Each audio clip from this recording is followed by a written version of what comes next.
Olá pessoal, tudo jóia? Eu vim hoje aqui comentar com vocês o tema 865 do Supremo Tribunal Federal.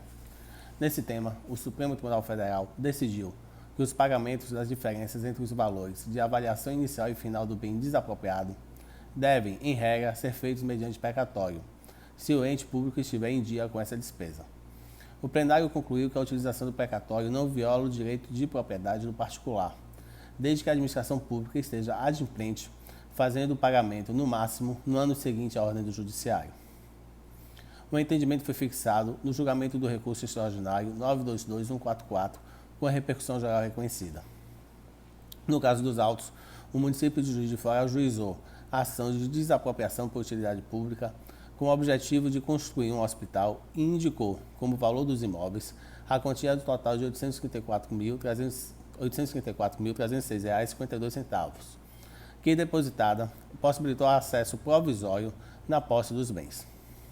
Após a instrução processual, em primeira instância, o pedido de desapropriação foi julgado procedente e foi fixada a indenização em R$ 1.717.000.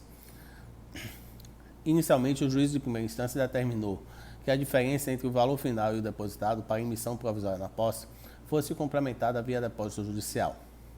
Após embargos de declaração apresentados pelo município, a sentença foi alterada e reconhecida a necessidade de se observar o regime de precatórios. As duas partes apelaram ao Tribunal de Justiça de Minas Gerais, que manteve a sentença. No STF, a proprietária dos imóveis alegou que o regime de precatórios não se aplica à verba indenizatória em casos de desapropriação, pois o processo deve ser precedido de indenização prévia justa e em dinheiro. O julgamento estava suspenso para a definição da tese de repercussão geral. Em seu voto, o ministro Luiz Roberto Barroso, relator, presidente do STF, observou que a atual jurisprudência da Corte a respeito da aplicação do regime de precatórios às indenizações por desapropriação por utilidade pública foi firmada a partir da premissa de que a desapropriação se concretizaria apenas com o ato formal de outorga do título de propriedade ao Estado. Assim, a diferença apurada entre o valor de depósito inicial e o valor efetivo da indenização final, determinada pelo juízo competente, deve ser paga por precatório.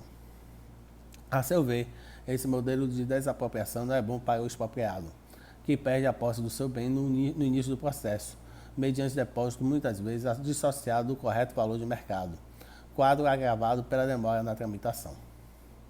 Tampouco é bom para o Estado que, ao final do processo, tem que pagar muito mais pelo imóvel do que ele verdadeiramente vale. Contudo, apesar dessas considerações, o ministro Barroso entendeu não ser necessária a superação desta tese.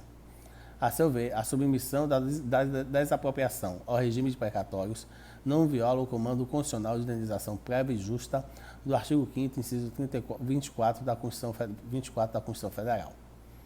No entanto, nas hipóteses em que o ente expropriante estiver em atraso no pagamento de precatórios, a diferença apurada entre o valor do depósito inicial e o valor efetivo da indenização final na desapropriação deve ser paga mediante depósito judicial em respeito à natureza prévia da indenização. Ao final, o plenário modulou os efeitos da decisão para que esse entendimento apenas seja aplicado para as desapropriações futuras ou para as ações em curso que já discutem essa questão específica. No caso concreto, que se encaixava na segunda hipótese, a Corte acolheu o recurso, determinando que o município de Juiz de Fora promova o depósito direto do valor devido. Tese. A tese de repercussão geral fixada foi a seguinte: no caso de necessidade de complementação da indenização ao final do processo expropriatório, deverá o pagamento ser feito mediante depósito judicial direto se o poder público não estiver em dia com os precatórios.